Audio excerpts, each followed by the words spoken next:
The London Underground has two sets of moving walkways, and by coincidence, both are at Waterloo and City Line stations.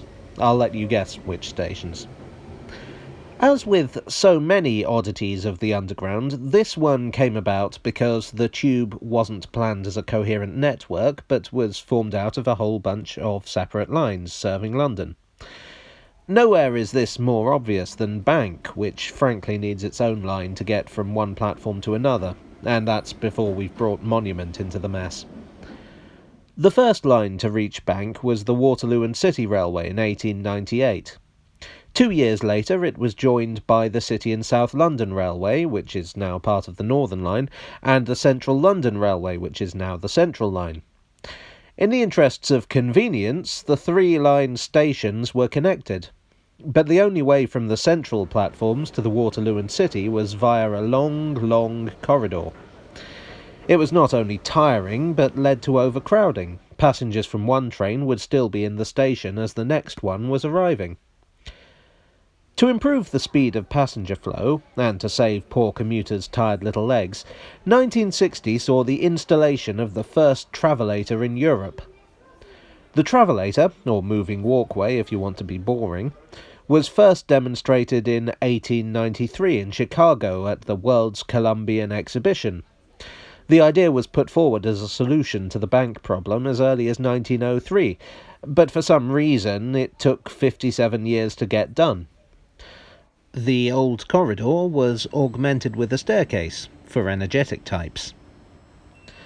Incidentally, the name Travelator is a trademark of the Otis Company. The original walkways were made by Otis, but the current ones were not, and that's why the name trav-o-lator no longer appears on signs. Well, except for this one. For a long time, this was the only Travelator on the entire Underground, but in 1999 a second one was opened at Waterloo to connect the new Jubilee Line platforms with the other tube lines. Even as I write this, a third set is being constructed at Bank to give improved access to the DLR. But some people have bigger plans still. In 2015, the architectural firm GBBJ proposed using a more advanced form of the technology to replace the Underground altogether. Could such a proposal ever come to pass? As someone with a YouTube series dedicated to the Underground, I say no, and anything that replaces the Underground is evil and probably hates animals. Hi all.